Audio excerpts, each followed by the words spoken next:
Hi everyone, I'm Hannah and welcome back to my YouTube channel.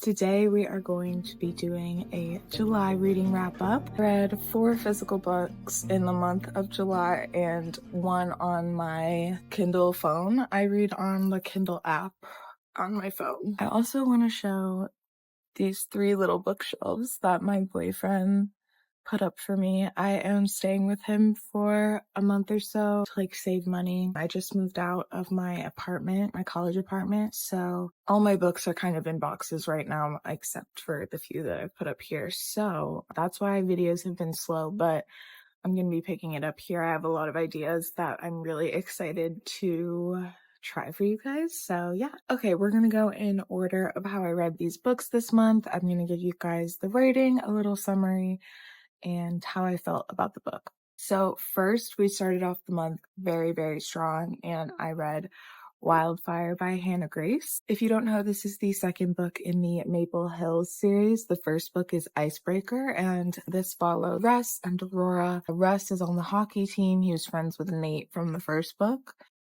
Let me tell you, I loved this one way more than the first book. If you were iffy on the first book, definitely still go pick this up. It was so good. I gave this 5 stars. There was so much about this book that I really, really loved. I think both of the characters were dealing with some family type issues that I really resonated with, and just the way that they communicated these issues to each other and came together at the end of the day, and it was perfect. I loved it. It was really easy for me to care about them and get invested in them, and the writing was really sweet and funny and just enjoyable to read. So that's why I gave it 5 stars. There were so many scenes where I was just kicking my feet. I was like, this is so cute. But yeah, I definitely recommend this before the summer ends. If you're in a summer romance vibe right now, definitely go pick this up. It fed every craving that I was having. So super good.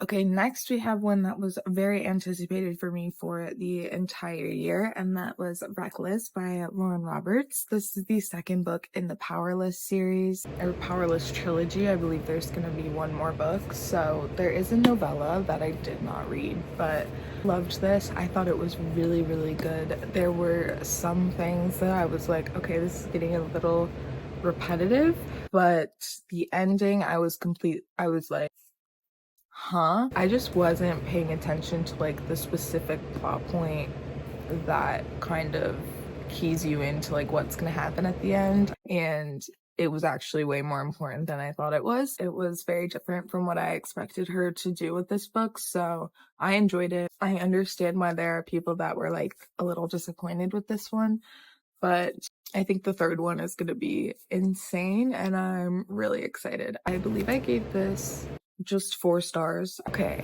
next, I started Binding 13 by Chloe Walsh.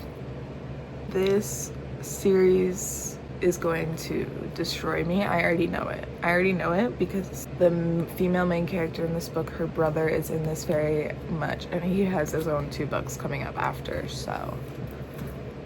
But this was 600 pages of just slow burn beauty, pain, emotion, and romance, and friendship, and family issues. It was just so good. There were a few things that I wanted in this book that didn't happen, but are happening in the second book, so just bear with me. That's the only reason I didn't give it 5 stars. I gave it a 4.5. So good. As far as her writing goes, and as far as this series goes, the character building, the writing, everything is just so amazing as a reader for me to connect to a book, and she did that perfectly with this book. So I'm gonna continue the series. This is the Boys of Tommen series, or Tommen, I think it's Tommen. The last 100 pages of this book, almost every page I have something I needed to say about it, so she was beautiful. Okay, the next book I read on my Kindle, and that is Catch the Sun by Jennifer Hartman. This book threw me for a fucking loop, because when you read the summary. At least when I read the summary, I was like, oh my god, cute. I think this is gonna be a fun little romance and with something a little deeper, because the summary was very like poetic and it pulled me in, you know? I don't know if poetic is the right term. And it just was not at all what I thought it was going to be. Like, it is a romance, but there's so much that happens that I was just like,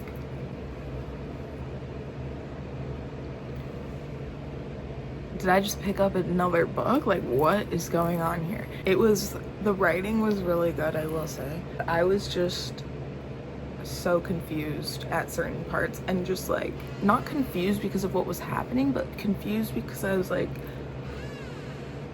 I thought this was a romance. And there were also some things that happened where I was like, could I realistically get over this in a real life scenario? And sometimes that takes me out of the book. So for that reason, I gave it a 3.75, but the writing was really good. Yeah, I just wasn't like super overly attached to the characters or anything, which is why I didn't give it high of a rating. Okay, so I finished that and Binding 13 around the same time, and then I started Keeping 13 by Chloe Walsh. I just couldn't finish Binding 13 and not find out what happens next. I'm on page 221, chapter 30. I mean, the amount of tabs I've used already is just kind of ridiculous, but like, the things I wanted in the first book are happening here. That's why I am thinking it's gonna be a 5, unless there's something crazy that happens that like throws me and pulls me out of the story. Because everything that happens, I'm just like, holy shit, like, this world, this scenario, she just writes it in such a believable way. And there's never a dull moment. Like, even if it's just like a scene of the friends like talking, it's hilarious, and it's still plot driven and still really, really good. Okay, yeah, so those are the 5 books I read in July. For some reason, I can't get over the 5 threshold, but I think August is gonna be pretty chill. It's my birth month. Yeah, I think I might do a little vlog situation for my birthday. I don't know yet, but I have a lot of ideas that I want to get out there to y'all. We will see. I'm sorry if I look a wreck in this video. All of my stuff is in boxes right now, and I just was not in the mood to like put makeup on and deal with everything. So once I got my books that I needed for this video, I was like, we're just gonna press record and see what happens. Yeah, but I hope you guys enjoyed this video, and let me know if you also read any of these books this month or this year and what you guys thought. Thank you so much for watching, and I hope you have an amazing August, and I hope you had a great July. Subscribe, like this video, do all that fun stuff, and I will see you next time. Bye.